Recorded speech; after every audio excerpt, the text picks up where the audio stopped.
Good morning, everyone. Welcome. Nice to see you all on the line. Got a few people still entering and they're connecting to the room, so I'll just let them connect before I get into the next part of the webinar. I hope you've all had a good week. It's Friday, which is nice.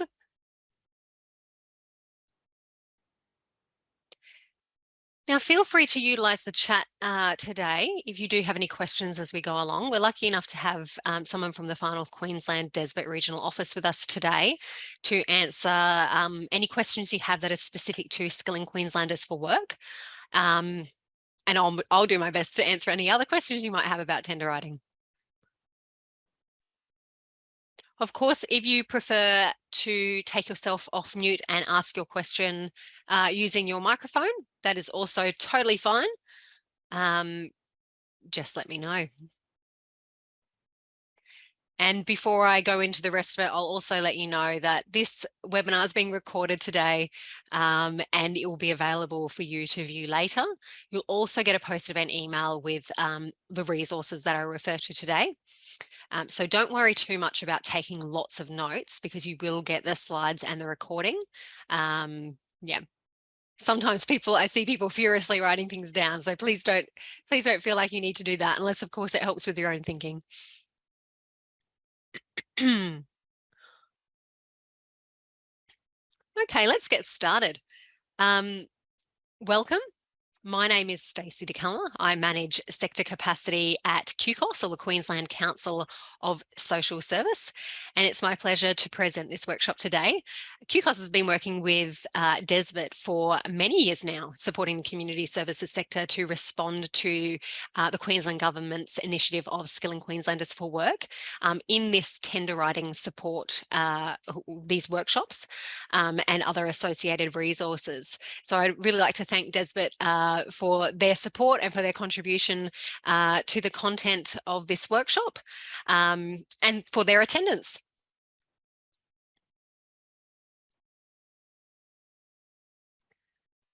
I would like to acknowledge the traditional custodians of the land that I'm sitting on today. For me, I'm on the fringes of the Yuggera speaking nation and also the Yuggera people.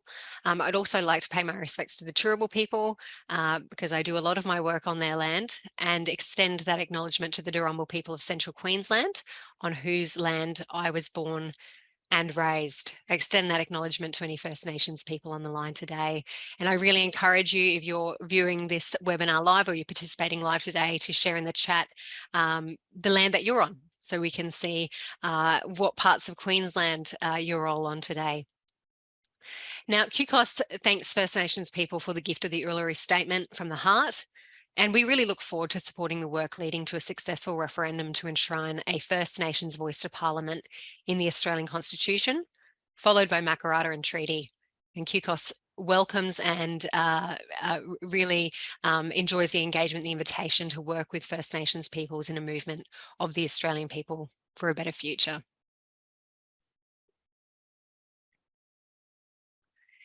Now, as I said, please introduce yourself in the chat so we can see who we've got on the line today.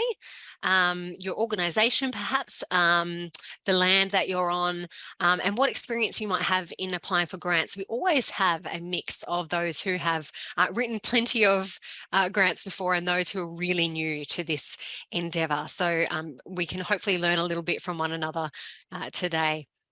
Now, as I said, the resources referred to in this workshop will be available to you. Some of them sit on the Kpis website, and others will be emailed to you, or ones that you can find easily on the internet. So we'll make those available to you and let you know where you can find them. Now, the purpose of today's workshop is to help you put your best case forward to improve your chances of success with funding applications. So many of the things I talk about today will be relevant to tender writing generally, but the context we will use today is Skilling Queenslanders for Work, and I'll use that funding opportunity as the example as we move through the workshop when we're talking about writing principles and the way you might craft your application. So you might have already submitted a funding application for previous rounds of Skilling Queenslanders for Work, or you might be planning to submit one for the current round. Hopefully today's workshop will assist you in preparing and editing your application and making sure it meets the mark. And these tips and resources will help you with other funding applications in general. And they've been put together, the content of this workshop has been put together in consultation with the Department of Employment, Small Business and Training based on their feedback from previous funding rounds for Skilling Queenslanders for Work. But they're also based on our experience as an organisation, Kpis, of reviewing and preparing funding applications across the community services sector. And through those processes, we collectively have learned a lot through that work, and we're hoping to help you avoid any mistakes we might have made, I personally or other organisations might have made in submitting applications previously. So we'll give you a brief background to Skilling Queenslanders for Work. I'm not going to go into great detail about the Skilling Queenslanders for Work as an initiative. It's a large initiative and there is a lot of information available on the DESBT website, but there is also a recording of a webinar entitled Introduction to Skilling Queenslanders for Work, which is on the Kpis website. That was recorded recently, so it's all fresh, up-to-date information. Today's workshop really is around applying a methodology to apply to funding applications. And we'll talk about turning a project idea into a grant application. And then we're going to give you some more information about crafting responses to assessment or selection criteria using Skilling Queenslanders for Work as an example. We'll talk about the key factors for success for writing a good funding application and how to best address the assessment criteria. At the end of the workshop, where there's a small portion dedicated to talking about Queensland's Human Rights Act and how it applies to our sector, along with the National Child Safe Principles. Right, so what is Skilling Queenslanders for Work? This is an ongoing initiative, with an annual investment of $80 million to support up to 15,000 Queenslanders into work each year. This initiative represents a commitment to increasing workforce participation, driving job growth and strengthening the performance of the Queensland economy by improving skills development and work opportunities for disadvantaged Queenslanders. So Skilling Queenslanders for Work has been around for a while, but the workforce landscape is looking a little different. As you will know, COVID has further highlighted the importance of support for those in the community most vulnerable.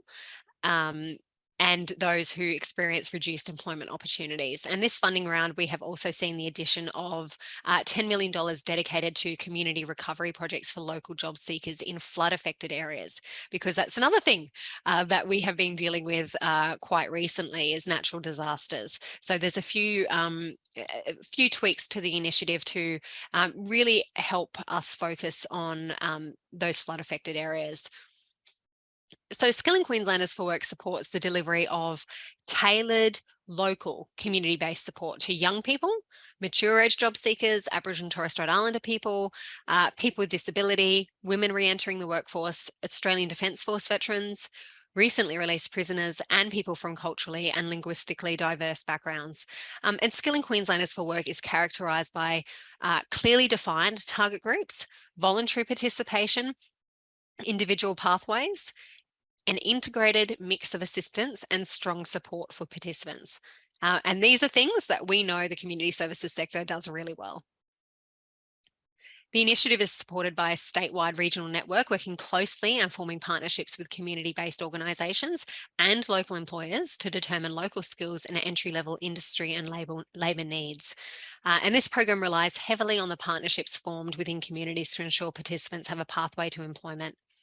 So there are 8 programs that make up Skilling Queenslanders for Work, and some you will be eligible for and will suit your project idea well, and others won't be suitable for your organisation. So I'm not going to go into detail about the different programs that are available, but lots of information is available on the Skilling Queenslanders for Work page on the DESBT website. Or, as I mentioned, you can go to our recorded session called Introduction to Skilling Queenslanders for Work.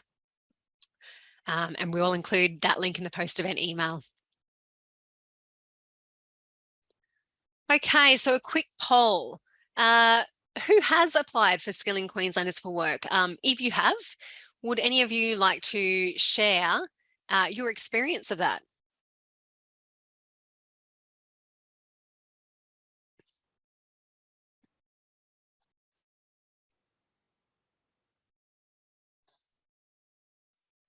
I can hear someone's taking themselves off mute. Yes, it's Kim here. Yes. Hi, Kim. How are you going? Good, thank you. Yes, I have a number, and we've had a number of successful applications through a number of different, I keep saying a number, through many different community groups that I've worked with in doing the funding applications. I work a little bit more on the employer engagement side, but we try and bring that into the mix so that we're getting really full-on outcomes from it. And I love the fact that the participation rate needs improving, and this is an ideal way to do that and to search for those people who are a little bit lost in what they need to do. We've been successful on many, many occasions and have had some great outcomes. So I'd encourage anybody that, you know, is considering it for the first time or even for the second or third time. My biggest learning is that it needs to be new, and it needs to be individualised application, and it needs to address current labour market need in that particular area, not just an assumption. So the labour market information portal, which will be on Duo website now, is a really great tool for finding that information out that's current. Thanks very much. Great points made there. You're right. It does need to be really well informed by not just your organisation's assumptions or the couple of people you might have spoken to, but really enforced by data, evidence, and what's critical for Skilling Queenslanders for Work applications is those letters of support, which we will talk about in a little bit, but some really clear evidence. And as we know, the labour market has changed significantly. So you're right, fresh ideas and new thinking is always needed in funding applications, but especially for something like this where really the landscape has changed considerably over the last couple of years. So ideas that might have been great 3 or 4 years ago might not be relevant. And the really important thing to think about, particularly for Skilling Queenslanders for Work, is if you're successful in getting funding for a project idea, but you didn't have really robust evidence for the need in your community, you may really struggle to get participants for your program or to have successful outcomes for the participants in your program if all of that preparation and thinking about what's really needed in your local community hasn't been done. And what does that mean? It means that you may not meet KPIs or expected outcomes for your program, and that has repercussions for next time you might go applying for further funding or grants, regardless as to whether it's for DESBA or other funders. So really important to think about what's going to what a successful program is going to be to look like for you, and ensuring that your project idea fits what's really needed genuinely in your community.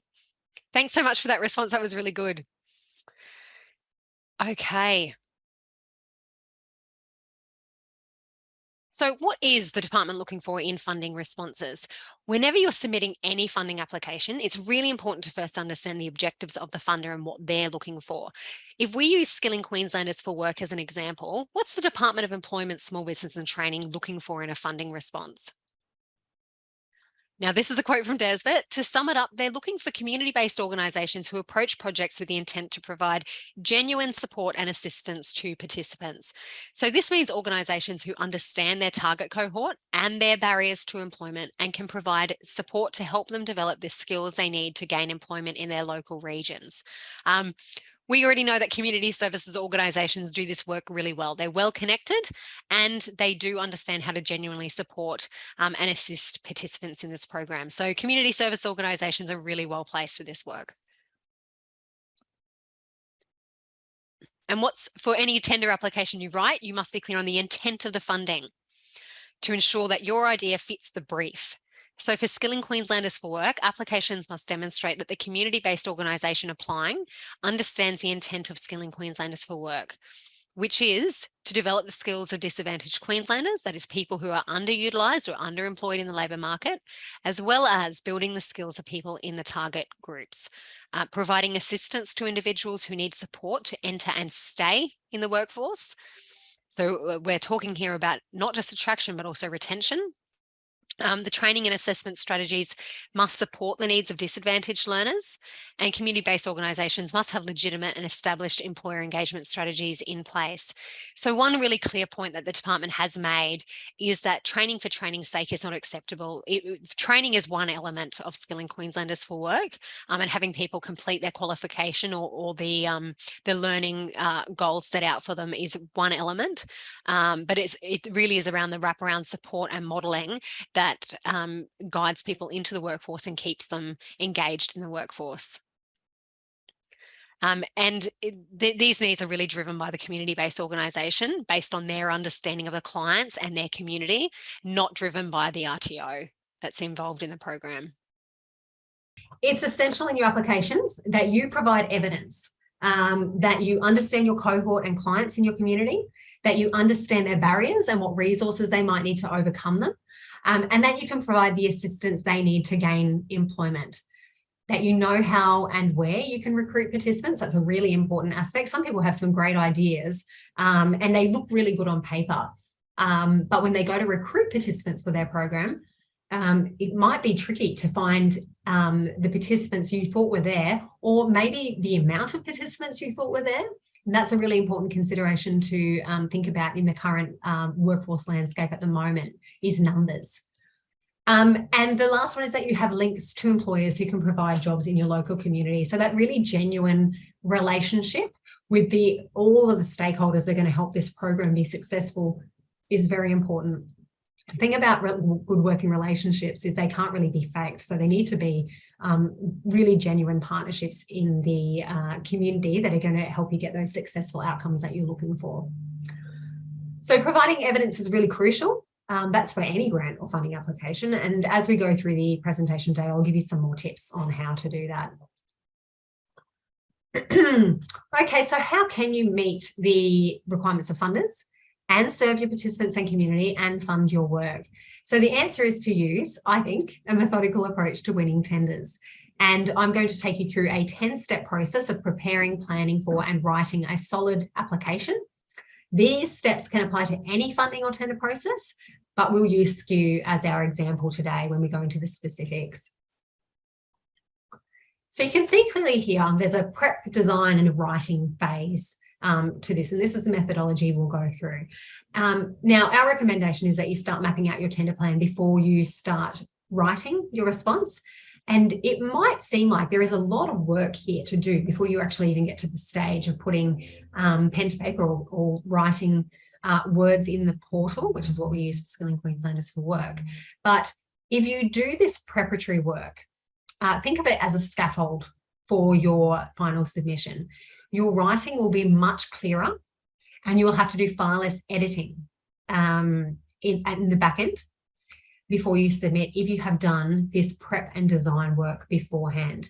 So if anyone's written things like larger pieces of writing like essays, for example, I have always found it really useful in writing things like that to have a bit of a draft or a skeleton of what I'm going to be writing. So I'm going to, this is what my introduction is going to say, this is each paragraph, what's my key message in each paragraph, and this is what I'm going to conclude with.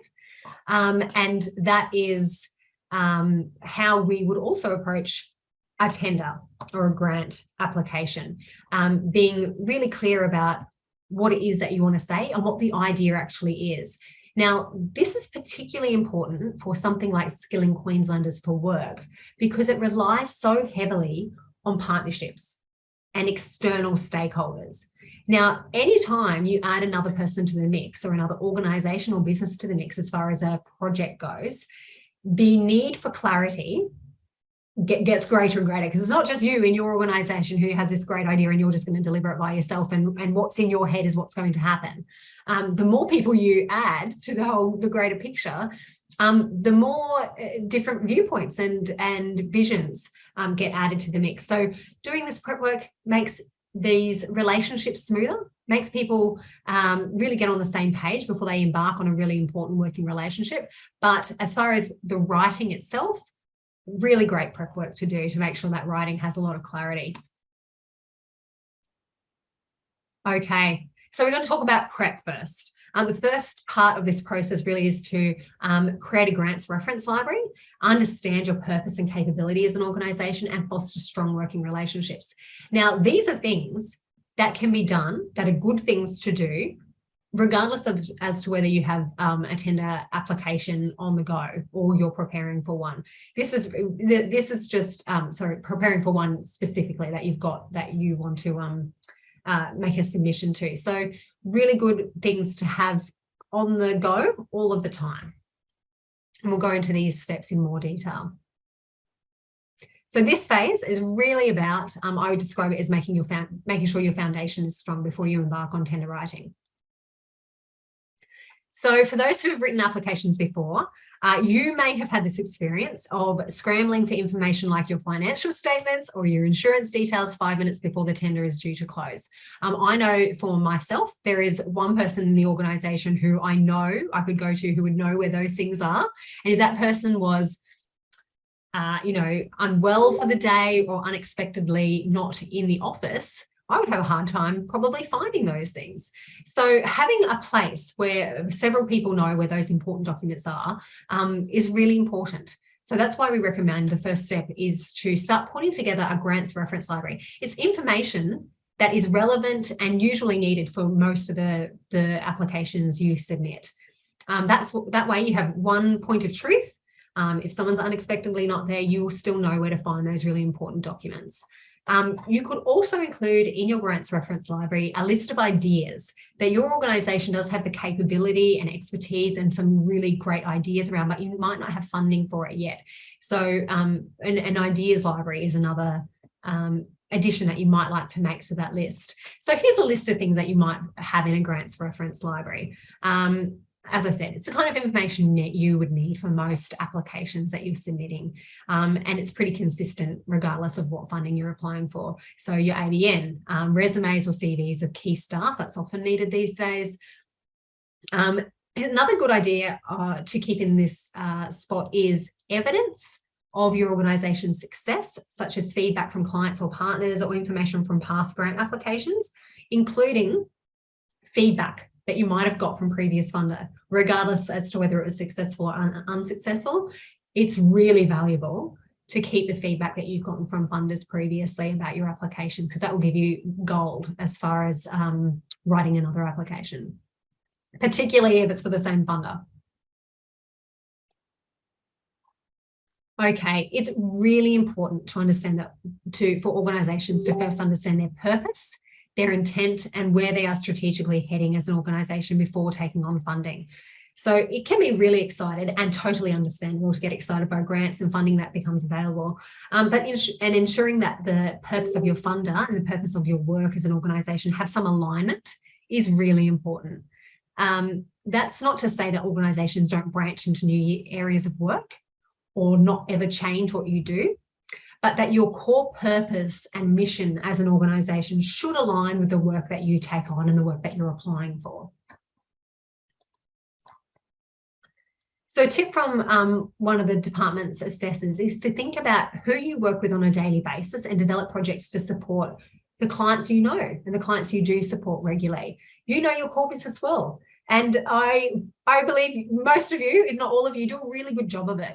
So leverage from what your organisation already knows and does, and the relationships you have in your community and what you know about your community. Okay, on to step 3. And this is about building strong working relationships. Again, something I believe the community services sector does really well. So from time to time, the time to form partnerships is not at the last minute where you need a letter of support to finish your funding application. If funding opportunities come up, you need to be ready to go.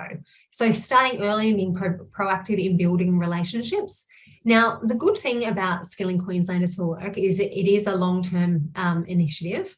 And we know that there's 2 funding rounds every year. So if you don't feel like you've got all of those relationships strong enough yet to do this work well, it's great to start forming those relationships now, with the view to submit an application in a later round. So, but for any funding application, really good to have those good, strong working relationships in your community all of the time, because that helps us do our work well. It also, is the evidence that you're well connected to your community too. You've got good working relationships with other organisations around you. Okay, so another thing about working relationships is your relationship with the funder. So organisations are really strongly encouraged to contact their local departmental regional office to discuss project proposals before you submit. And this will give you an idea of what the department's local priorities are and whether your project is likely to address the program objectives in your area.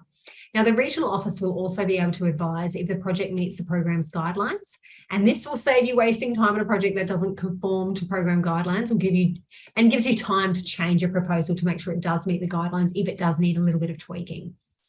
So if you're working with an RTO, a registered training organisation, talk to them before you submit your SKU application. So this is another relationship specifically for SKU.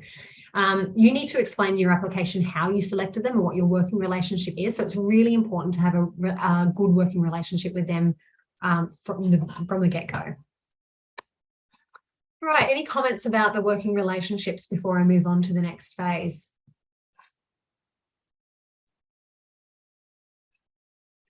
All right, I'll move on then. Okay, so the next phase of the methodology is that design aspect. Creating the program itself, refining what the project idea actually is, and figuring out who's involved and who's involved in the tender writing itself. So a key message here is to start early. In a Grants in Australia report, 54% of the respondents said that they didn't end up submitting. 38% said it was because they ran out of time to complete the application form. Now, I can't give you more time, but hopefully by following the tips in this workshop, you can save a bit of time with your funding application by really having a refined process. The survey also found that 27% dropped out partway through filling out the application when they found out that the program wasn't right for them. And 16% of the respondents said they dropped out after discovering they didn't fit the eligibility requirements. So it really does pay to do the prep work before you start pulling a submission together. Does this really fit with our organisation? Do we even meet the eligibility requirements? All of those kinds of things will save you a lot of that time wasted on applications that you're not going to submit. Step 4 is mapping out your project idea. Now, Michael is going to share a resource in the chat. This is our Grant on a Page resource, if you haven't seen it before. Now, it's got prompters on it on how to map out your project ideas, and we'll work through what you could include in each of those sections throughout the workshop today. So as I'm talking, you might want to jot down ideas that relate to your projects. If you've got another screen you can have this open on, you may have already printed this, and it's available on the Kpis website, and you can jot down some ideas as we're going through.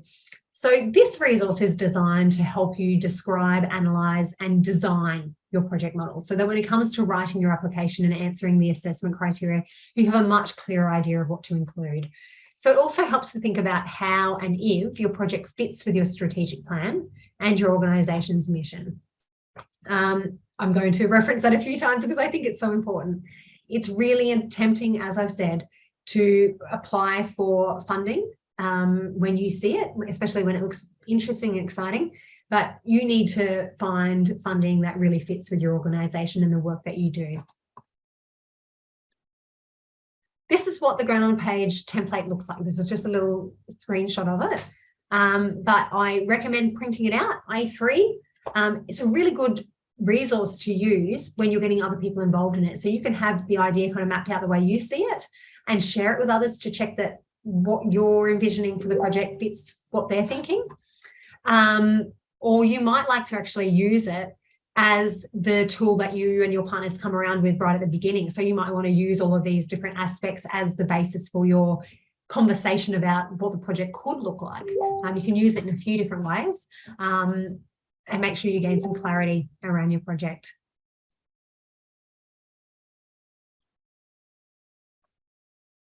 And again, while you're mapping out your project idea, we're constantly coming back to this question. It's really important to consider whether a project or funding fits with your organization's mission. If it's not a good fit, you might not be the best org to deliver the project, or there might be better funding available that aligns with that project. So these are the key elements that someone reading your application should be able to answer once they've read your application. If your project summary has these questions answered, then you're definitely on the right track. Who's your cohort? What are the barriers? How are you going to address them? Where would we find participants for this program that we're designing? What level of industry involvement does there need to be? How do we know it's successful? All of those kinds of questions. And if you're participating in this workshop, it's really likely that you've already identified that Skilling Queenslanders for Work is your funding opportunity. However, this is an additional list of sources for finding grants. It's also worth talking to partners and other organisations that you work with, as they can give you first-hand experience with particular funding. And if you're applying for Skilling Queenslanders for Work, remember there are 8 programs to choose from. So talk to your regional representative, talk to the DESBT office about your project idea, and they can give you some direction on possibly which program is appropriate for you and give you some advice about that. Make sure you read the funding guidelines well before you start your application. So for Skilling Queenslanders, for example, the guidelines for each program contain the information on the objectives of the program, the eligibility criteria, and the expected outcomes and KPIs, and how applications will be assessed, and the assessment criteria. So there's lots of information available. It can be quite overwhelming to go through all of this information when you're pushed for time, but it's really there's no shortcut. It's the only way to get a clear and full picture of what's required by the funder, what they want from you as a potential organisation delivering a program under the funding, and what you need to comply with to prepare a successful application. Sometimes there will be a really specific eligibility criteria, and how crushing is it to spend lots of time developing a project idea and realising that there is actually some aspect of eligibility that you as an organisation won't meet. Other resources that are available on the SKU website are the user support guide and frequently asked questions. So make sure you have a look at those too. There's so much information on the DESBT website around Skilling Queenslanders for Work. And of course, you've always got your regional office to contact if you've got other questions. Again, good to run ideas past them before you actually start writing. Now, finally, something to consider is, do you have enough time to apply for this funding round? You may be better off starting your prep work now and submitting next time around. That's a good thing about Skilling Queenslanders for Work. We know there is a next time. This funding round closes at 5 p.m. sharp on the 22nd of September. So still got some time. But if you're at the stage where your partnerships haven't really been formed yet and you don't have a really clear project idea, you may consider waiting until early 2023 to submit an application. So this is what the guide to applying for funding looks like. It's a really easy to read document, I think, really clear. It highlights all the key points you need to address and makes a checklist of all the requirements. So you can make sure you have all the necessary information and evidence, and you can tick them off as you go through your submission. This one's available on the DESBT website, but we'll provide a link to it as well.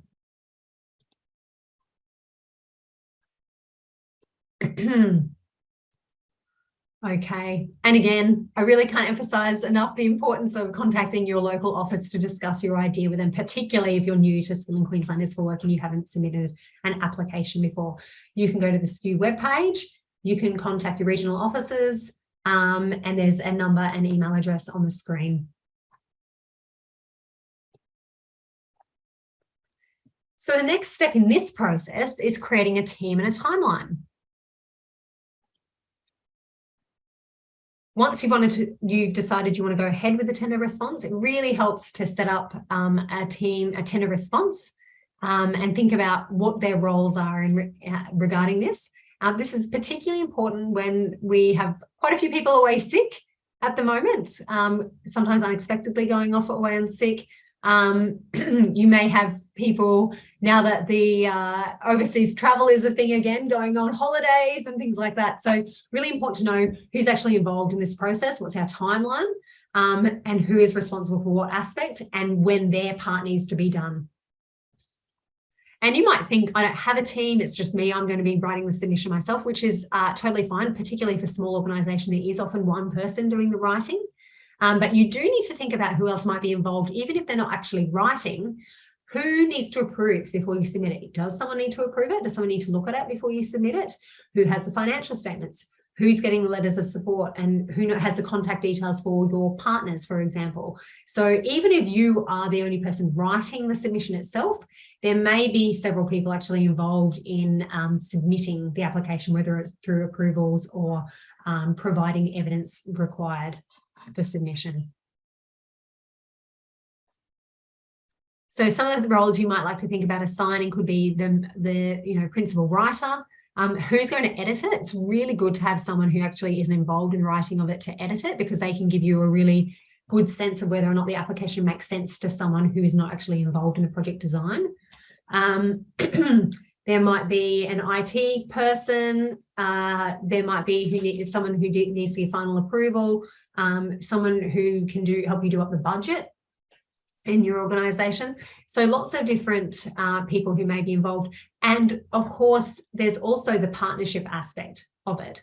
So who's making contact with partner organisation, who's approaching people for letters of support, who's showing them or letting them know what they need to write in the letter of support to make it fit with what you need for the submission, who's kicking off those relationships and maintaining those relationships throughout the project. Lots of things to think about there. So not just the submission, but the whole project itself. And again, that grant on a page template might be a really good one to use for a kickoff meeting, or for you to gain clarity yourself before you approach those people.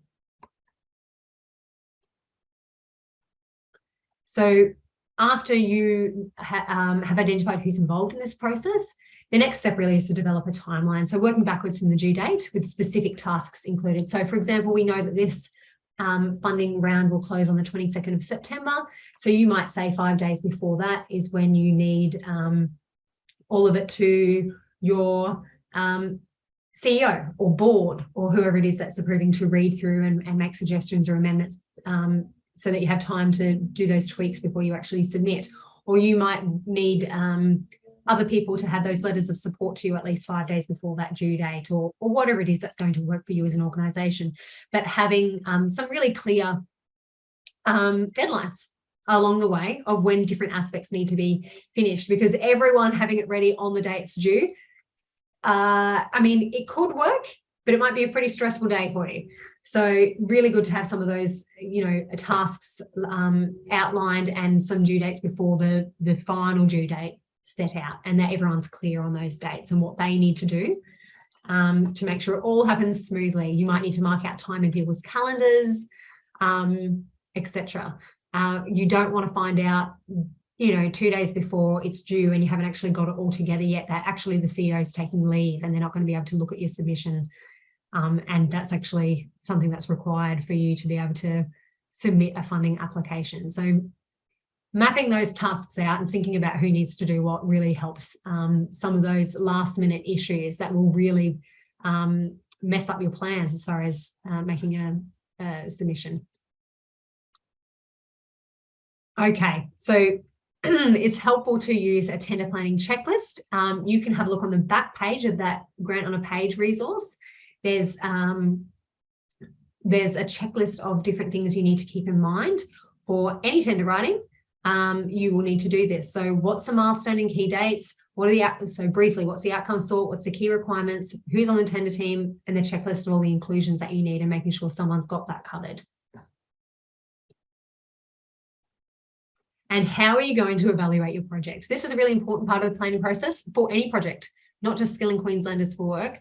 So thinking about how you're going to measure success and how you will know if your project is meeting all of your goals. Now, this is always important because your funder will, there's really not much funding out there these days that doesn't require an aspect of evaluation, actually letting your funder know how things went and how the project panned out. But it's also really important for you to have that information and have some confidence about what does and doesn't work to inform future applications and project design.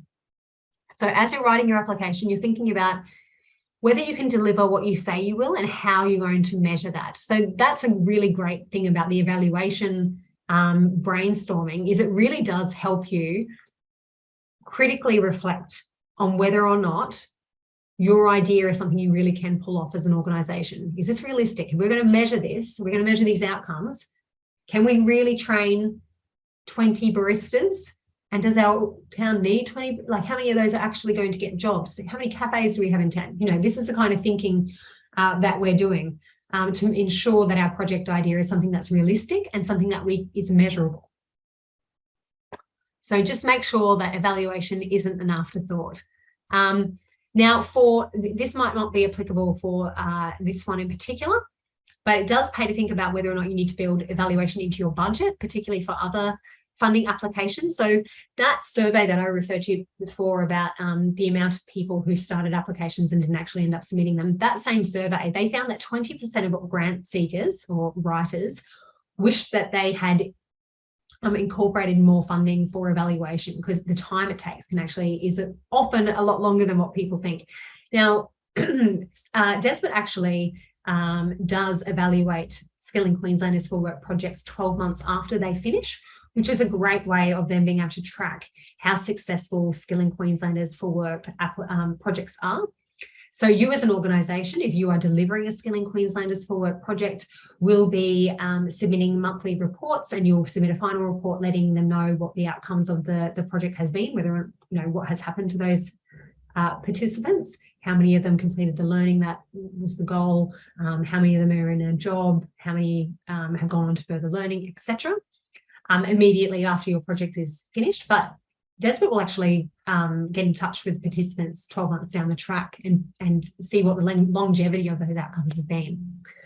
So a really good evaluation there. Okay, now that you've done all that planning, so you've got all the basic information you need about your organisation, you are confident that your organisation's core purpose and mission aligns with the funding that you're applying for. You've got some strong partnerships and working relationships in your community. You really have a clear idea about what your project idea is, and everyone involved, all the partners involved, share that idea about what the project idea is. You found your funding and you know who's involved in writing. Now, finally, you get to the actual process of writing the application itself. So I've already talked about the importance of developing clarity around your project, and the Grant on a Page resource will really guide that work, and establishing a project team and a timeline will really assist with that work. Now I'm going to dive into developing structure for your response itself. So it's really important to plan your approach to the assessment or selection criteria, gaining clarity first before you write. And if I had one key message for you today, it would be think before you write. So this is all the scaffolding that you're going to give yourself to make sure that your response, in your response, every word matters. So for many applications these days, there is a word count or a character count, and that is the case for Skilling Queenslanders for Work. So every word needs to be a good one.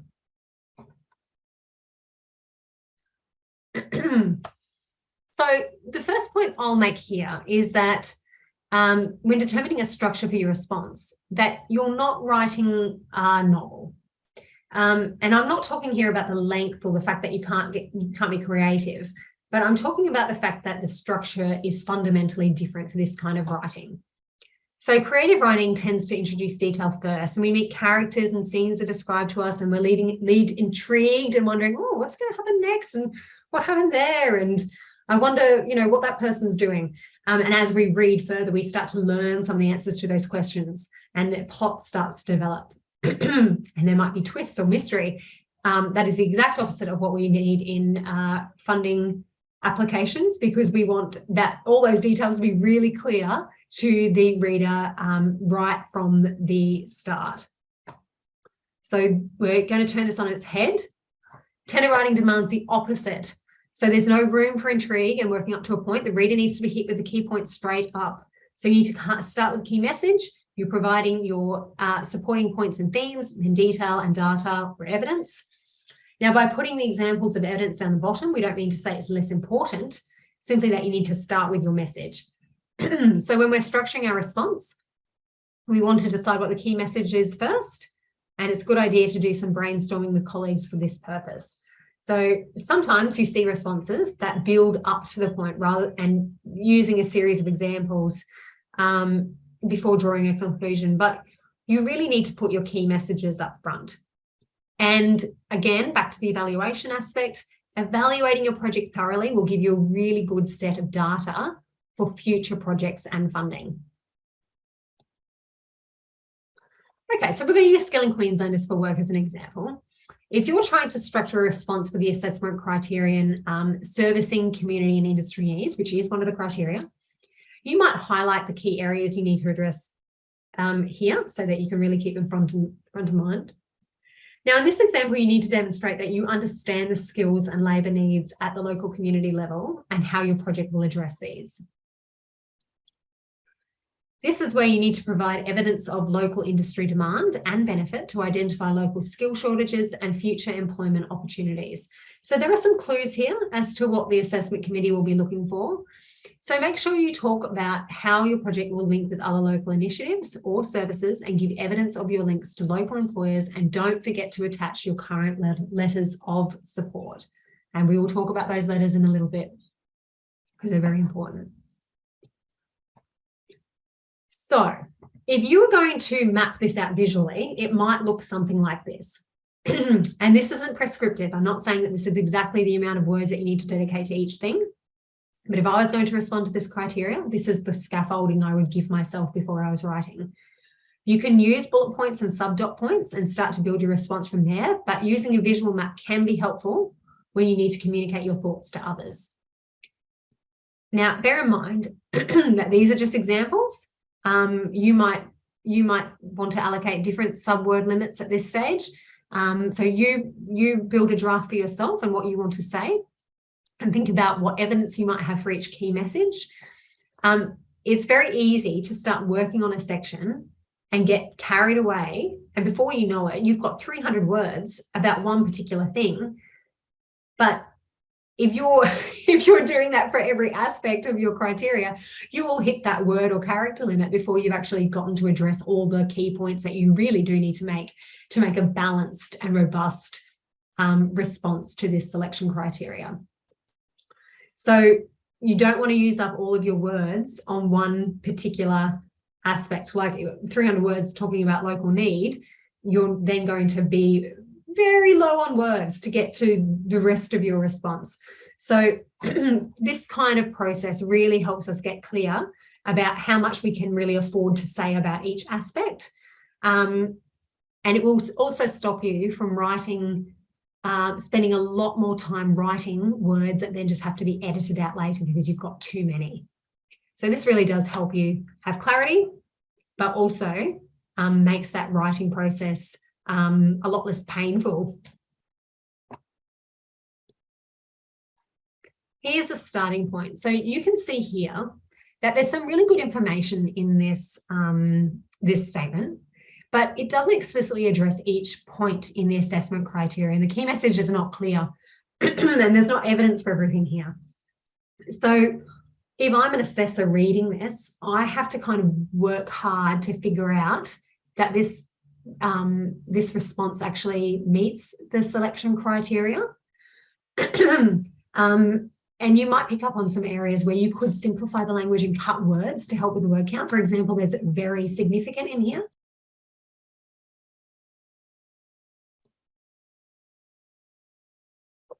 So there is a bit of editing that could be done here. I will read it out. So Superhot has been delivering accredited early childhood education training program since 2009. Its program involved partnership arrangements between childcare centres and registered training organisations.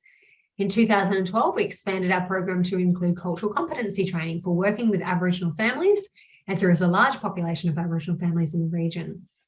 In 2017, we added new training programs specifically targeting migrant and refugee women, as there have been a very significant increase in migrant families in the local community. Trained staff are a requirement of the Early Childhood Education and Care National Regulations, and there is currently a shortage of qualified staff in Utopia. Unemployment and underemployment is significantly high for Aboriginal and migrant women in the region. So these programs are helping to deliver employment opportunities. There is also a growing number of families moving into the area, so demand for childcare is increasing. So not a terrible response, but we don't really have data in there, no evidence, and it's a little tricky to see that the respondent has actually hit all of the aspects of the criteria, which was, we go back, local need, impact on community, linked project to the need, and local support. So those weren't necessarily clear there. I would really need to pick those bits out. So this is a fictitious and abridged response to show you how the mapping might pan out in your written application. So obviously you wouldn't have those parts in brackets there, but we've just put them there to show you how clear it is in the writing that you've addressed each of those things in this response. So I'm not saying that this is the perfect response, but it's to show you the thought process in planning out your key messages and supporting information to answer each element of the question and how you can make that work. So as you can see, the first key message is about local need and that there's a growing demand and a shortage of qualified staff. You need to put in where you got that information, and that's the evidence you need to back up your application. So I won't read all of that out because it's quite wordy, but I think we can see here that this response is a lot clearer, particularly for the assessor reading it, that this respondent has very clearly articulated key messages in response to the selection criteria.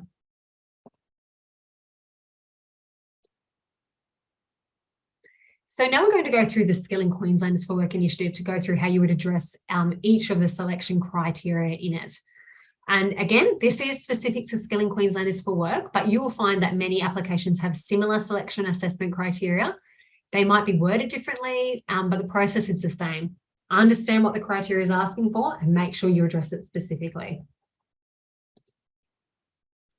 In any tender development process, responding to the assessment criteria will be the biggest part of your writing effort. Your answers will only be as good as the thinking you have done during your preparation.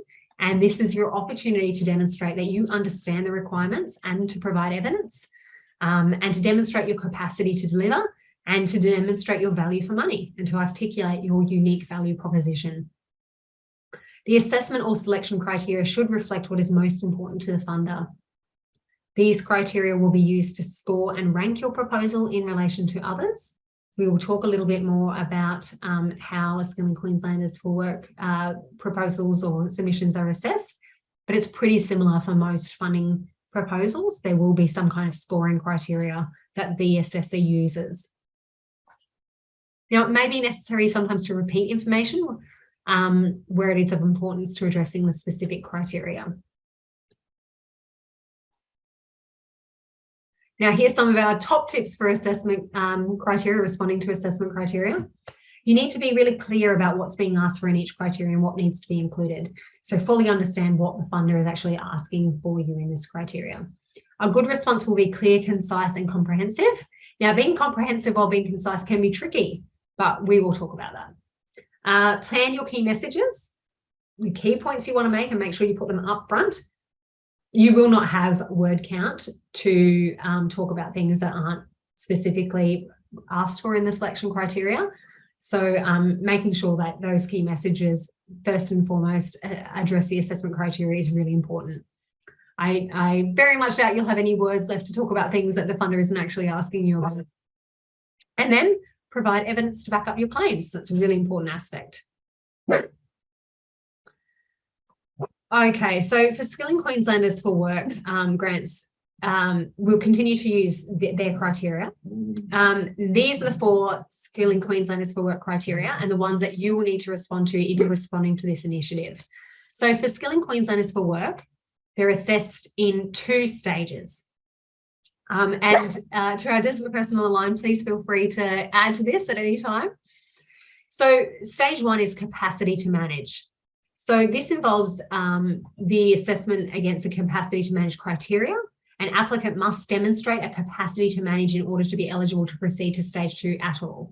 So this stage 1 and this first criteria includes things like financial viability, your governance, your experience, and staff with appropriate experience for delivering this kind of project.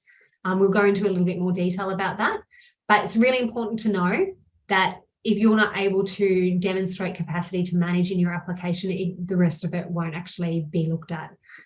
So you can have a great idea, great letters of support, but if you can't establish that your organisation has capacity to manage this project, unfortunately, that's something that needs to be really evident and really clear right at the beginning. So stage 2 involves assessing all the other criteria. So we're looking at servicing community industry needs, strategies to assist participants, and the outcomes expected. So criteria 1, capacity to manage. What's being asked here is around issues such as the financial viability of the lead organisation. Now, this is all coming from that guide to applying for Skilling Queenslanders for Work funding document that was put into the chat a little earlier. This is just taken directly from that. So if you open up that document, you'll see what I've got here on the screen. So your risk management, your reporting framework, what's your relationship with the RTO? And importantly, what experience do you have in this area? So you might have, if you've delivered Skilling Queenslanders for Work projects before, that's a fairly easy one to demonstrate, but you might need to find other kind of similar projects that you might have managed before to establish that capacity. So what the department really wants to know is, can your organisation deliver what you say you're going to deliver? And that's a really fair enough and important question for them to be asking. So to illustrate the process of understanding and responding to the assessment criteria, let's go through some of these examples. So this is a screenshot from the Skilling Queenslanders for Work online application portal. And this is from the Community Work Skills Program application. So you can see here that it has a maximum of 2,800 characters. That includes spaces and punctuation. That's about 3/4 to 1 full A4 page, or about 350 to 400 words. So the portal will actually tell you when you run out of characters. That's what the little 200 plus is in the corner. It counts down from when you've got about 200 characters left. So it's fine to use bullet points here if you want to save on words or characters, as long as you address the key points. So the first one here is capacity to manage, and generally you will have a criteria along these lines in most funding applications that you submit. So this is a good one to get really familiar with, because you will generally have to establish this for any funding that you're applying for. So what's being asked here again? Financial viability, your structure, your governance, your risk management, your reporting framework, relationship with the RTO, and importantly, what experience you have in this particular area. So you need to address, you need to tell them about your organisation, your track record, your staff experience, your experience in dealing with the identified cohort, understanding of the cohort's barriers to employment, and how are you going to reach your cohort, and any other training experience that you might have. Criteria 2, this is around servicing community industry needs. And again, this is straight from that guide to applying for Skilling Queenslanders for Work. Now, this criteria ensures that the benefit of your project, and that it's something that both you and your community and the industry that you're looking at will support, that you've really got support from everyone involved in this. Note here that it asks for letters of support from local employers. I will go into some more detail about the letters of support soon. So you're being asked, how does your project fit with the local community? What's the community benefit? What's the community need? What's the link between your learner group and the skill shortage and labour needs of your community? So what you'll need to be addressing here and have evidence for is who needs work, what industry suits them, what are the labour shortages in your community, what links do you have with local employers, and how will the project link with other local initiatives?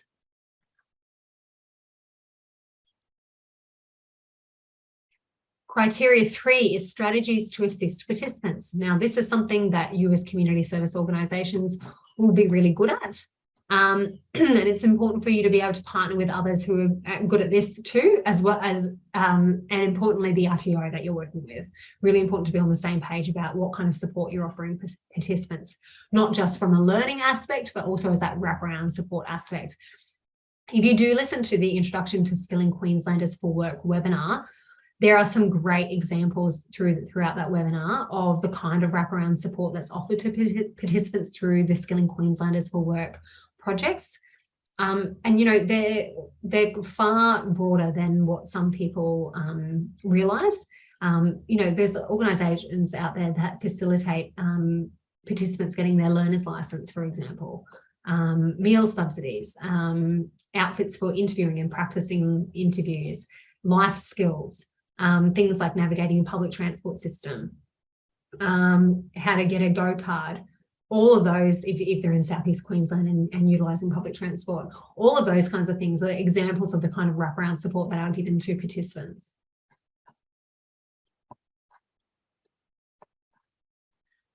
And this is what it looks like on the portal. So here you need to provide a template of a training and support plan. So that's your organisation's plan, not what the RTO will deliver. So the RTO will have a learning support plan. But you need to be thinking about you as an organisation and how you are going to actually be providing wraparound support to the participants. So there's learning support, but there's also wraparound support. And that includes life skills and things not necessarily relating to their learning.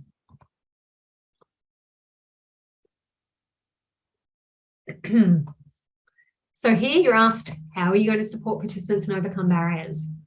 And you need to address that you know that you understand the people you're working with and their barriers, and that might be because you work with those people on a day-to-day basis in your core work as an organisation. You're articulating how you are going to support participants to overcome those barriers. Learning needs and goals are appropriate to the cohort, and job placement and post-placement support and transition to employment strategies, that you've thought about those things. So you're really spelling out how you're going to do that work.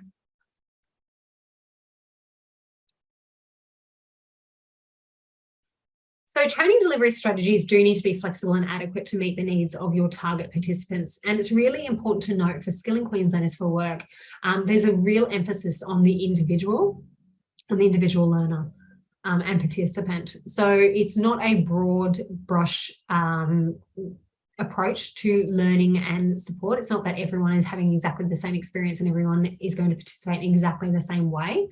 So really having some flexibility and having a think about how you're going to deliver this support to individuals, not just a large group.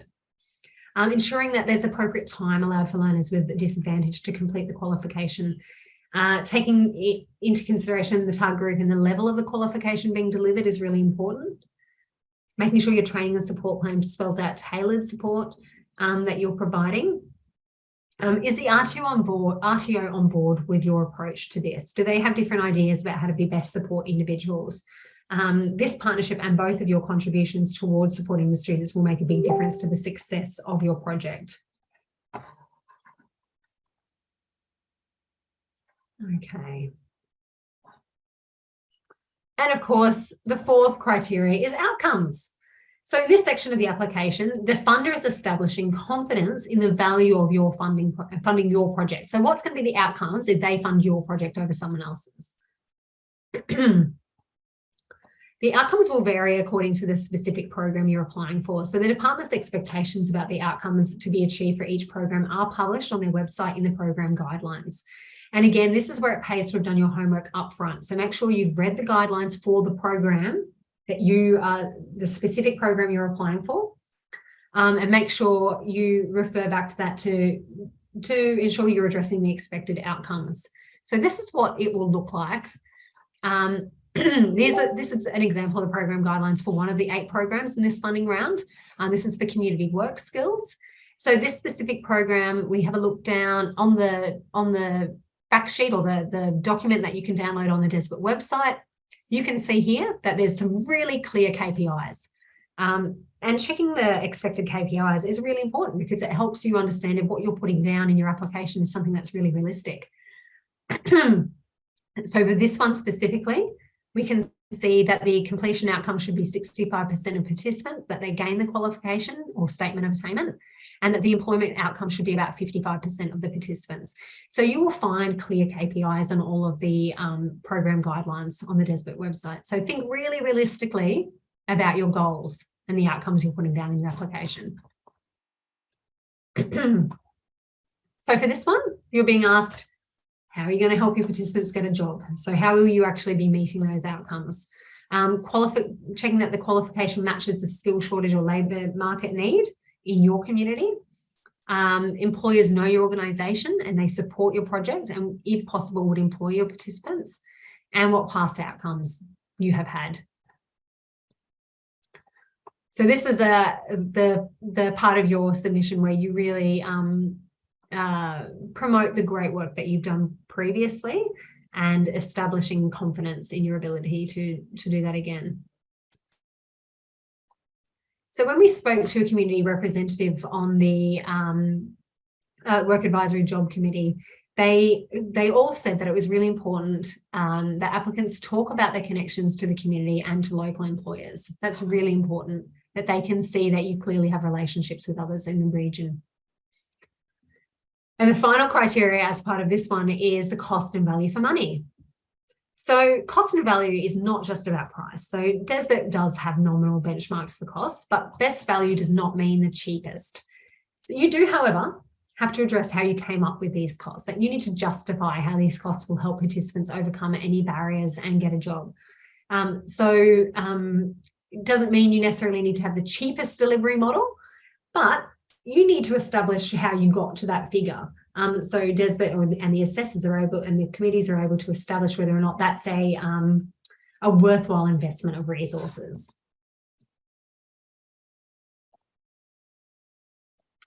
Okay, so it's important to outline how much in-kind contribution is included and what it entails. So remember to think about what your organisation is providing and articulate any in-kind support. So examples of this might include a training room, learning resources, catering or transport. You might have a minibus that you're using for participants in this program, and put in the rationale about how you came to your cost estimates.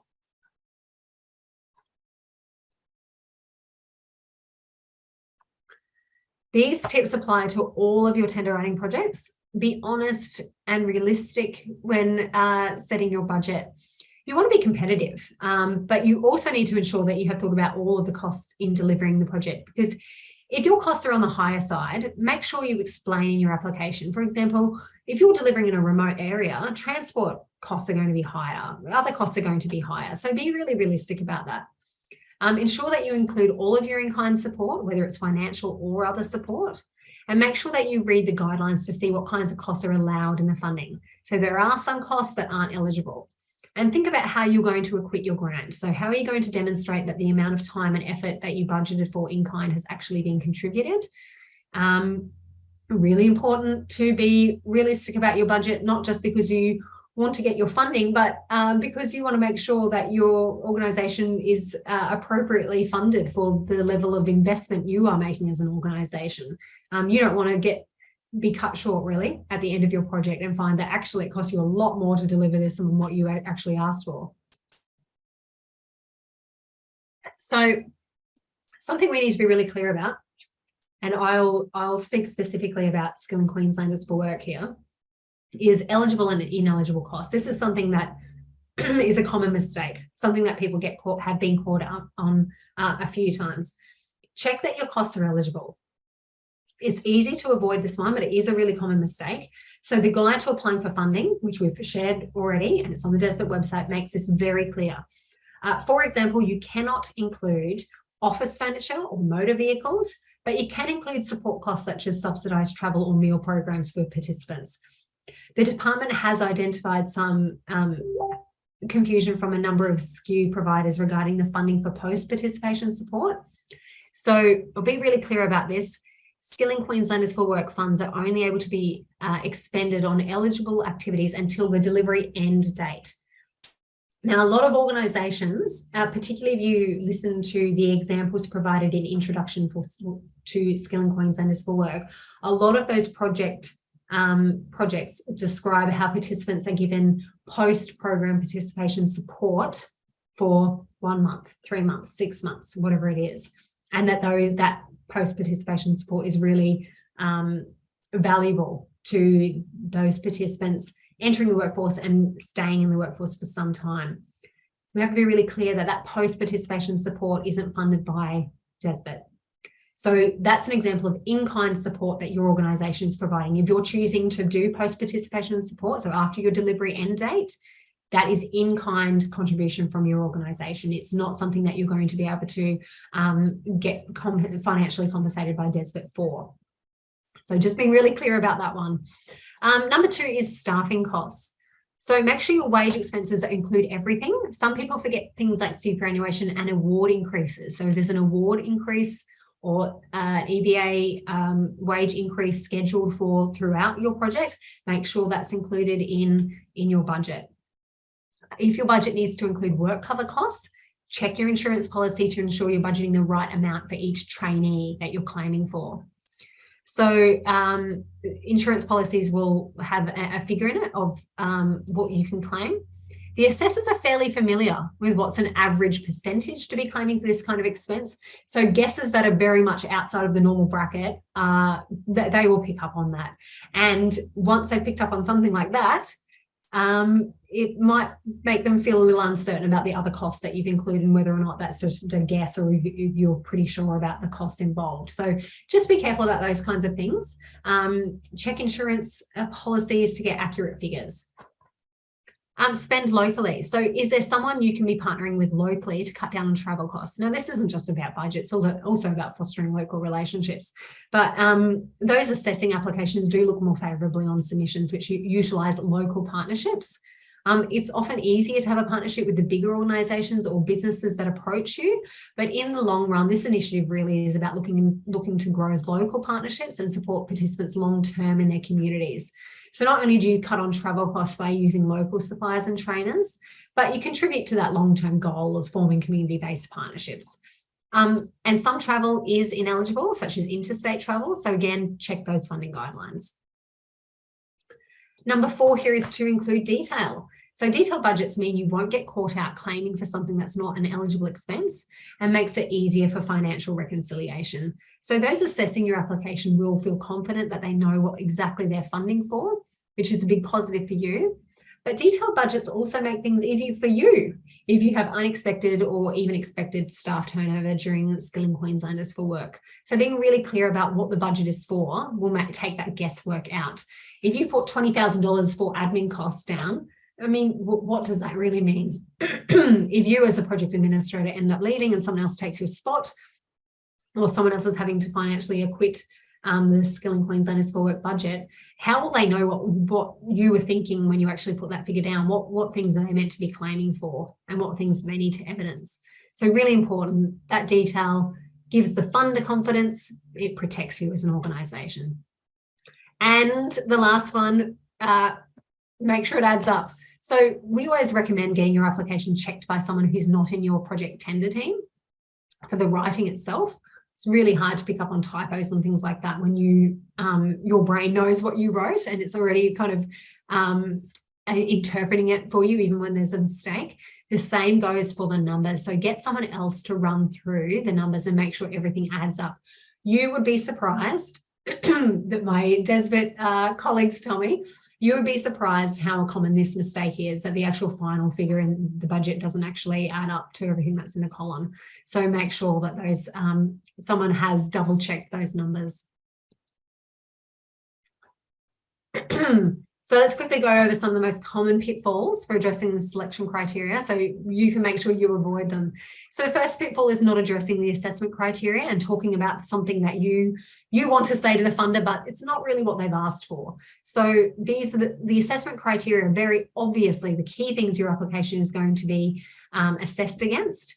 If you're not explicitly addressing each area and providing evidence to back it up, the assessors can't get a good understanding if your project is going to meet the objectives of the program. And on a similar note, it's important to provide a clear and accurate project summary. If the assessors can't quickly glean from your project summary what your project is actually about, your application isn't going to stand out. The next pitfall is not demonstrating local knowledge and understanding of your cohort. So as local community ownership is the cornerstone of the SKU program, it's really important that you address this throughout your application. So you must demonstrate that you understand your target cohort and their barriers to success and provide the evidence that you have the experience and the capacity to support them and to provide specialist assistance.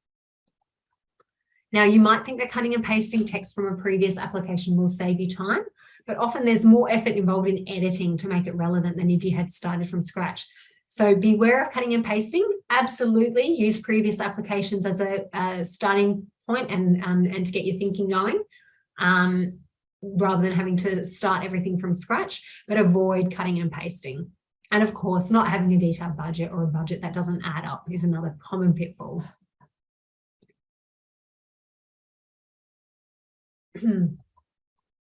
Oh, thank you. So Kelly in the chat, I can see, has let us know that there is some variation in the text, in the characters and spaces available in the portal when you're doing your response. Thanks very much, Kelly.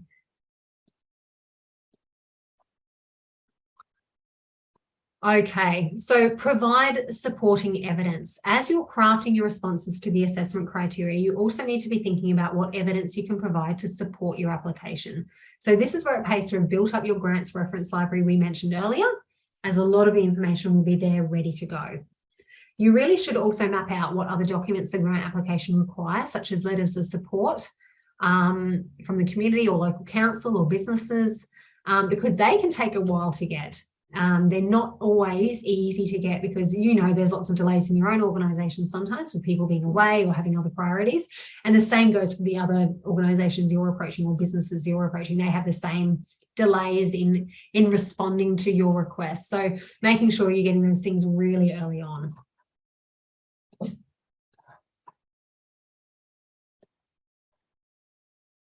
So make sure you provide evidence from local employers that they support the project you're proposing, not just support for your organisation. And this is a common mistake that some organisations make. So you must be able to show a link between the training and skills development and local employment outcomes. Make sure they're relevant. Make sure they're relevant to the training in your proposal, that they demonstrate industry demand for the qualifications identified, and that they link to employment opportunities in your region and that they're current. So these letters don't need to be a commitment from the employer that they will provide your participants a job. That would be great, but people can't say that they're absolutely going to give someone a job.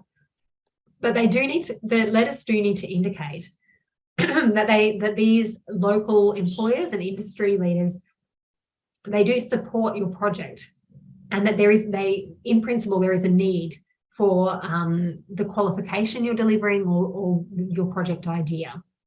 So make sure the evidence is current and relevant, and don't provide letters of support that are 3 years old or for another project. Again, workforce needs and trends have changed significantly in the last year, 2 years. So previous letters of support just won't be relevant anymore.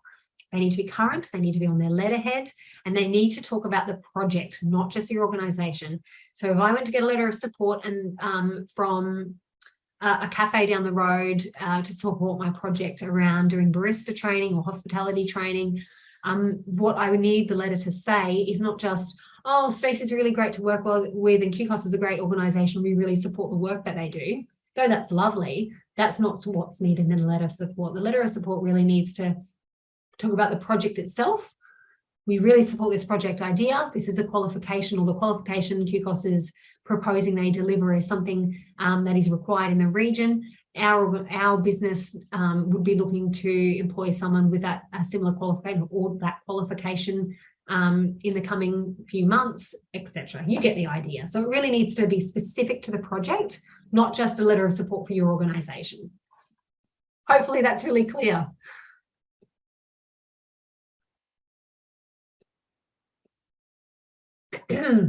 And don't forget, you must include 2 years of audited financial statements. They should be your most recent financial reports.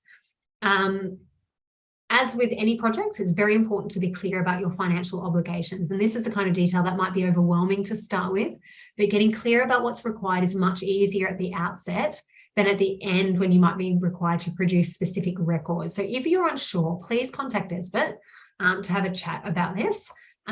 Make sure you read your service agreement and be really clear about this right from the beginning, because there are some specific requirements around the accounting for Skilling Queenslanders for work and the financial acquittal.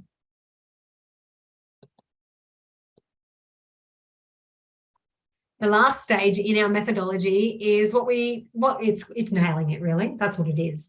So often by the time we finish writing an application, we're quite close to the deadline. That's reality.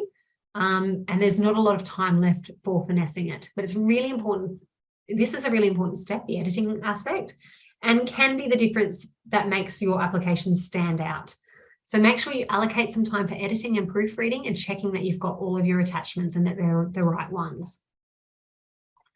So at this stage, you've finished your application, and the last stage is really to breathe out, reflect, and ask for feedback once you've actually submitted it. And we'll talk a little bit about that. Once you have actually submitted it, we'll talk about editing in a minute, but once you've actually submitted it, the application timeline for this round is that October to November, assessments and approval processes will be done behind the scenes. In December and January, the Minister will be announcing the results, and February onwards is when projects will commence. So if you're looking to submit this time around, that's what you're looking at. You're looking at 22nd September for submission. DESBT will do their thing behind the scenes between October and November. Projects will be announced in December and January, and you will kick off in February. Okay, so proofreading. Before you hit that submit button, your response should be really clearly written. So by this, we mean using simple and direct language, using a predominantly active voice. And interestingly, there is evidence to say that people are more likely to believe what you have written when it's simple to understand. So in fact, anything that makes a statement easier to mentally process can alter the reader's perception of the truth and the truth of the statement and the intelligence of the author. And that's called the illusion of truth effect. That's a fun writing fact for you for today. So writing clearly requires clarity of thought, which is why it's important to think and plan your approach before you write. So keep the language really simple. You don't have to be verbose or use big fancy words, and avoid using jargon, euphemisms, or cliches. So imagine you're explaining the program to a family member or a friend who doesn't work in the same sector as you. Would they be able to understand easily what this project is about? Because the reality is that community services sector is a really large sector, really broad sector, and the person reading your application or the people reading your application might not know all the ins and outs of the sector that you work in. So it needs to be very clear to someone who doesn't necessarily work in the sector. Loose adverbs or words that don't add any value, such as really, basically, actually. This is especially important if there's a word count and you're limited in the amount of words you can use, which is the case for this application. Now, your response should be concise. So think less is more, but make sure it's enough. It's about using the best examples and evidence to support your point and knowing when you have done enough. Being concise and clear go hand in hand. You can use acronyms and abbreviations, but use these very wisely so they don't obstruct clarity. And don't assume that the reader knows what they mean. It can be very helpful when referring to long titles or program names to use them once and then put in brackets the project or the appropriate acronym, and then use the shorter version for the rest of your response. The opposite to being concise is failing to get to the point. And you see this often in responses that include lots of detail and lots of examples, but don't make an explicit connection between them and don't seem to have a clear purpose. This doesn't necessarily mean they're bad points. It just means you haven't done the work to establish their relevance to what you're saying. Often when this is the case, there'll be more examples than are really needed, and it's just compensating for the fact that the examples maybe don't really align with what's being asked of you, or they're not particularly working for the point you're trying to make. So if you're an organisation that's done lots of good work, the important thing here is to pick your best and most aligned examples as your evidence, not just list everything you've ever done that's been good. So sometimes we have a phrase or an example that we particularly like, and it might be well written, or it just sounds really good to you, or you spent an hour working on that paragraph. And these are the ones that can be really hard to take the knife to when we're editing applications, which is why it is good to have an objective editor or someone reading through your work who hasn't been part of actually writing it. You rarely need words like perhaps, maybe, try, attempt, possible. They tend to creep in when we're not sure, and they really make you sound less confident about what you're trying to say. As well as adding words, your lack of confidence is likely to be picked up by the reader. So even if you're really not sure, think about whether or not that is a message you want to send. So on the screen here is a great example of how the same message can be given with far fewer words, making it far more concise. So instead of perhaps you could try to reduce word count by looking to see if it's possible maybe to attempt to remove indecision, you could reduce word count, you could reduce words by removing indecision. saying exactly the same thing, far fewer words, and it's much clearer. Your answer must be comprehensive. So we have talked about the fact that you do actually need to address all aspects of the assessment criteria in your response. So you can't cherry pick the bits you feel comfortable with. You can say, oh, you know, I know how to talk until the cows come home about local need. But if you make, dedicate 1,500 words, 1,500 characters, in your response to that and don't actually talk about the other aspects of that selection criteria, it's totally unbalanced. Remember that you need to be comprehensive across the whole selection criteria. If you're asked to describe your project, explain the evidence base that underpins it and talk about how it will achieve the outcomes.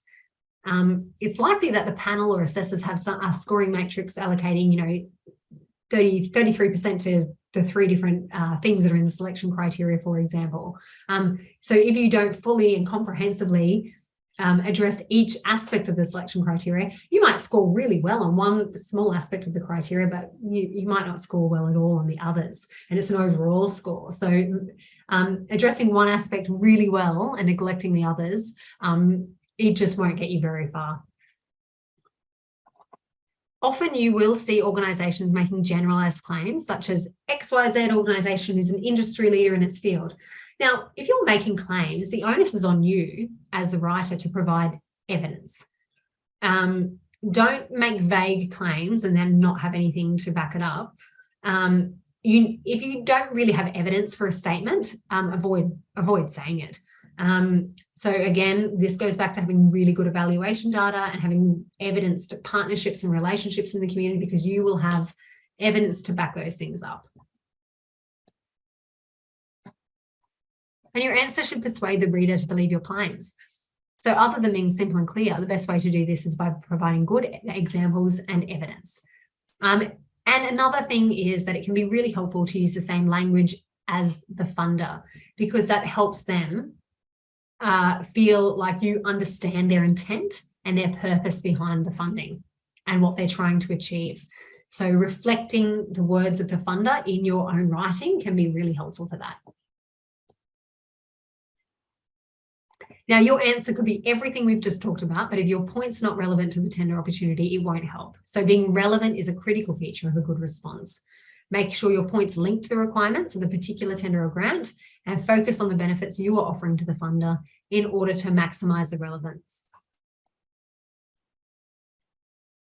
Oh, I wonder if there's any Star Wars fans out there. I'm sure there is at least one. You'll remember that this character, C3PO. And you'll be able to remember the writing principles by thinking about this character: clear, concise, comprehensive, 3 C's, persuasive, and on point. So just think about C3PO when you're writing those application responses. Now, when you've written something, it can be very difficult to pick up on mistakes or unclear messages, because you know what you're trying to get across, and our brains are very clever and they skip over mistakes because they know what it's meant to say and what you're intending behind the sentence, and they'll gloss over spelling mistakes, grammar mistakes, all kinds of things. So I think the best thing to do is to get someone to independently review your application, and preferably someone who hasn't worked on the submission, so they can tell you if it clearly explains what your project's about, and they will pick up on typos and things that your brain has just started to gloss over. However, if you don't have a fresh set of eyes, there are editing apps out there such as Grammarly or Hemingway that can really help you with this. So put the links to this in the chat and in the posted event email, but you can easily find these online. That's the second best option, I think, after having a fresh set of eyes to look at your application. Now, before you submit your application, we're triple checking. Have you got all those attachments? Are they the right attachments? Are they the ones you used last funding round? Or make sure your file names are really clear so that you're not accidentally attaching the wrong documents. Once you've hit that submit button, there's no going back. So unfortunately, you can't edit it once it's already submitted. So make sure you've got everything right and ready to go. And then you're done. The last stage of that process is to breathe out and reflect, and again, ask for feedback. That's a really important thing to do. Any applications I've worked on and haven't been successful in getting, I think reading the feedback is so valuable, particularly if you're going back to the same funder for another application for something else down the road. Really, really good to have that direct feedback from them about what could have been different in your previous application to make it successful. So DESBT do encourage applicants to get in touch with them to discuss their application if you aren't successful, and use that to refine your process for next time.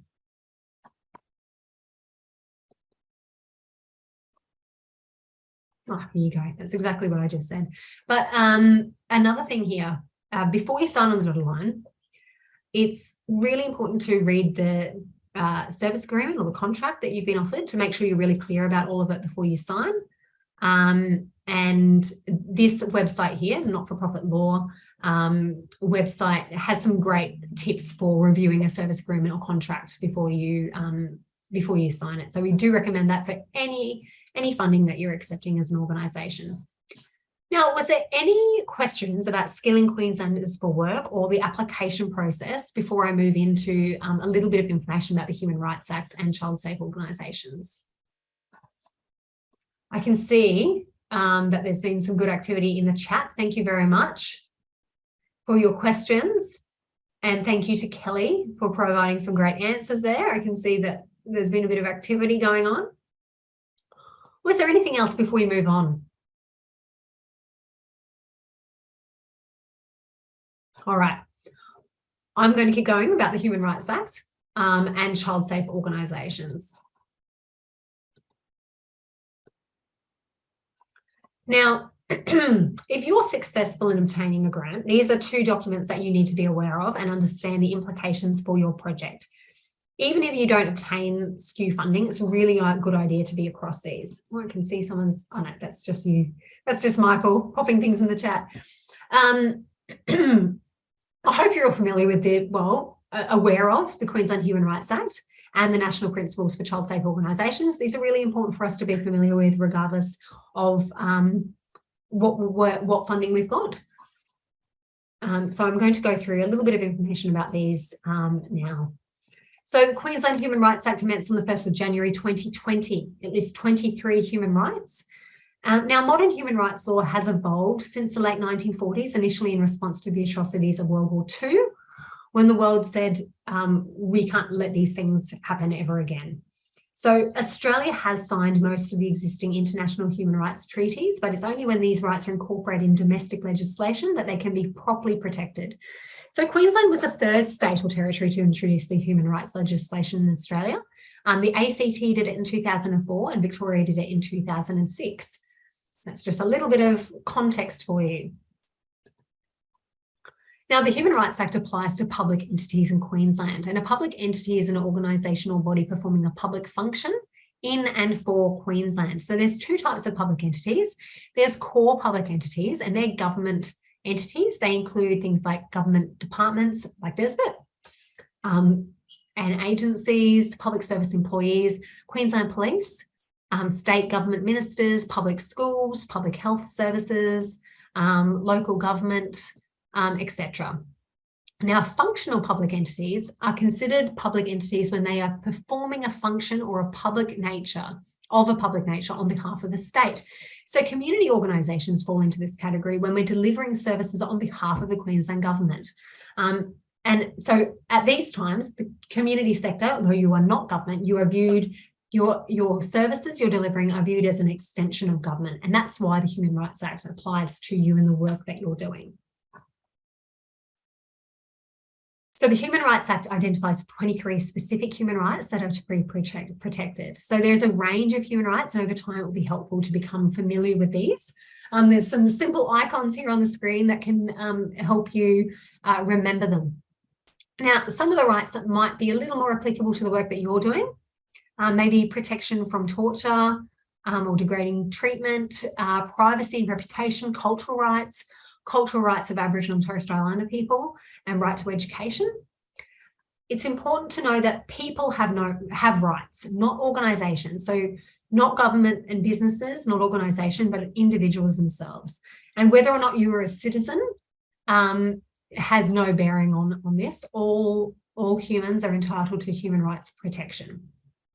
Now, if you want some more information about this, we will put the Queensland Human Rights Commission website in the post-event email, but that website there has heaps of information if you need to brush up on your knowledge of the Human Rights Act or understand a little bit better what it might mean in practice. We also have quite a few resources on Community Door around human rights and what it means in a practical sense. Okay, any questions about that? I should mention that Meg, our human rights lead, is on the line this morning. So if you have any questions specific to human rights, she is the person to ask. You're welcome to get in touch with her if you've got any questions about human rights. Definitely happy to field any questions if anyone has any. Thanks, Meg. All right, so as many of you, I'm moving on to child safe organisations now. As many of you will be familiar with, the Royal Commission into Institutional Responses to Child Sexual Abuse uncovered some really shocking abuse of children in institutions in Australia. The Commission recommended taking action to make sure organisations across the country are safe for children, and the development of the National Principles for Child Safe Organisations, or the National Principles, is a key national reform in response to those recommendations. So these principles have been endorsed by the Commonwealth and all state and territory governments, and they provide a nationally consistent approach to embedding child safe cultures within organisations that engage with children, and act as a vehicle to give effect to all Royal Commission recommendations related to child safe standards. These principles provide a national approach to embedding child safe culture across all sectors of Australian society and in which children are involved.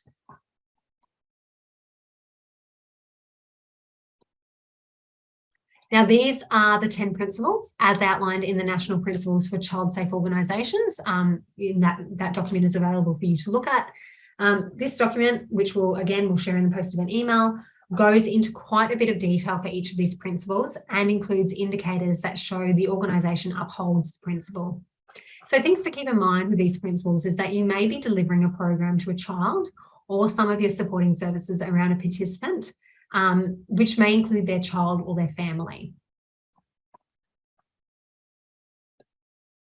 So, you know, some wraparound support provided, or some even learning environments provided. I don't know, an organisation may be providing creche for children for young parents or parents who are engaging in learning, that kind of thing. So we just need to keep in mind when we might be interacting with young people who are minors or their own children. Any questions about that? That is actually all of the information I have to give you. So thank you very much for bearing with the audio difficulties we had there. We're going to put a poll up now so we can find out how you found this workshop. Please let us know if you have any suggestions as to things that would be useful for us to add to this workshop. And good luck with your submission. I wish you all the best with putting it together. It's a lot of work to put submissions together, but you know, some of the Skilling Queenslanders for Work projects we've seen come out of the initiative have just been so successful and so great to see. So I hope to see some of your fresh ideas in the mix when the successful projects are announced. I'm going to reiterate again, please get in touch with your Desbert Regional Office to discuss your idea with them. Thanks so much for Kelly and others in the chat who've been interacting really well and providing some good information to one another. And don't forget to look out for that post-event email, because it will have quite a few of these resources we talked about today in there, and some information to support your submission, whether it's for SKU or any other submission you might be making. So thank you very much for your time and enjoy your day.